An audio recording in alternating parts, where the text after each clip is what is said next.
Sadhguru, what is the difference between devotion and addiction? In devotion also, one is in a state where he cannot live without his object of devotion. So what is the difference? Addiction is usually to substances. Devotion is towards something that you hold. You can only be devoted towards something that you hold way above yourself. Devotion cannot be practiced. It cannot be cultivated or cultured. When you are overwhelmed by something or somebody, that you see something or somebody way above yourself, far beyond yourself, naturally devotion.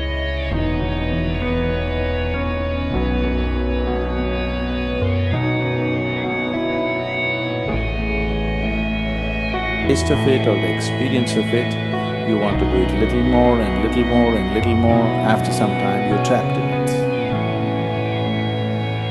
But a devotee looks more like an addict than an addict. An addict can hide his addiction, a devotee cannot hide his devotion, that's his problem.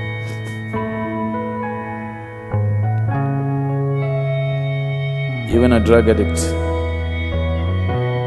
if he has little bit of control over himself, he can make himself look very normal and deceive the whole world. But a devotee is not capable of that. He just bursts forth anywhere. He cannot hide it.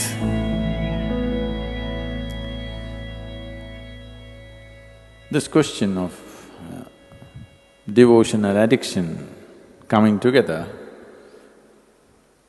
they are not two opposites in any way, but they have come together because both of them are sought, or both of them to some extent create some very pleasant or ecstatic experience within the person who is involved in it.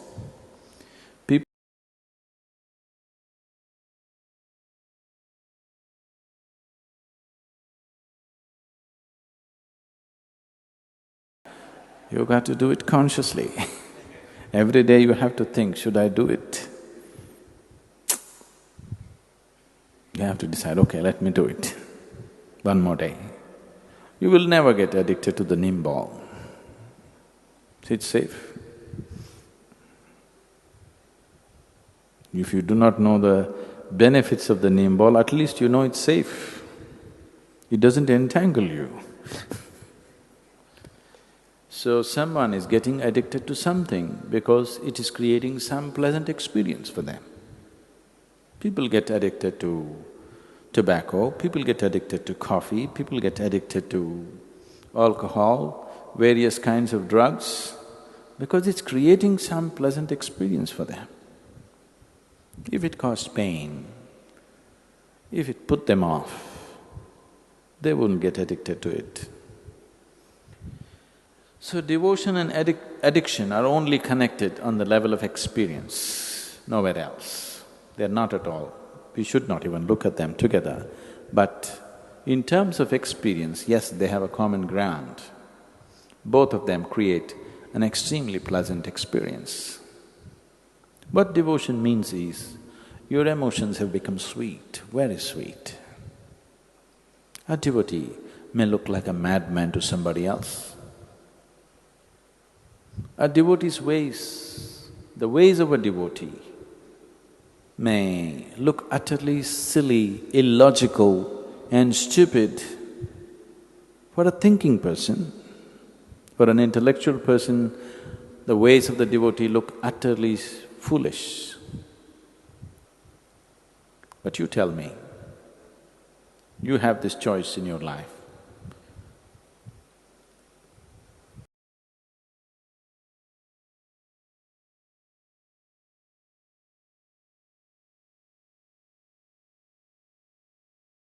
Turmoil in your mind, which has nothing to do with the reality, is that intelligence? A devotee is very intelligent.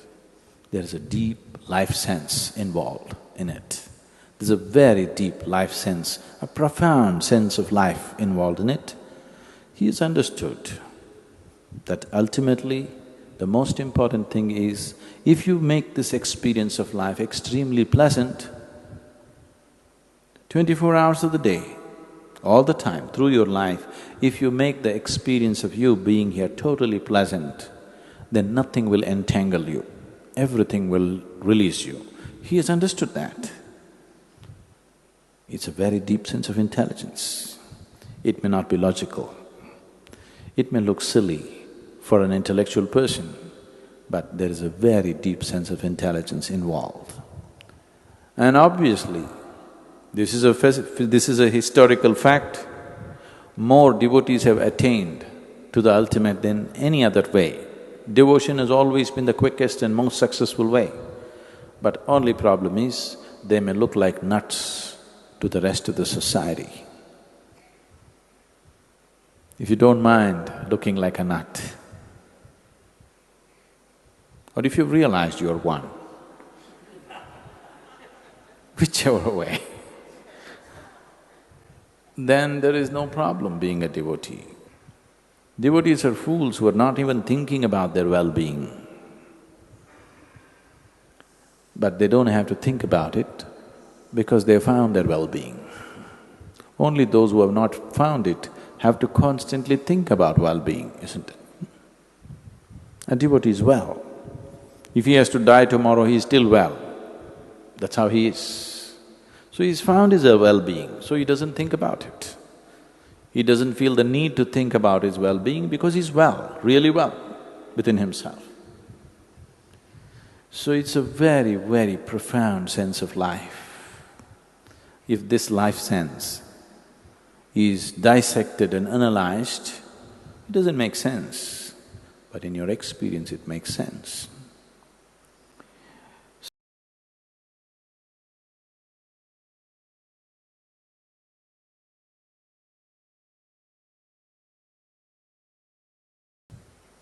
If there was a tablet, if you popped it, for the rest of your life you are going to be ecstatic, I'm not against it.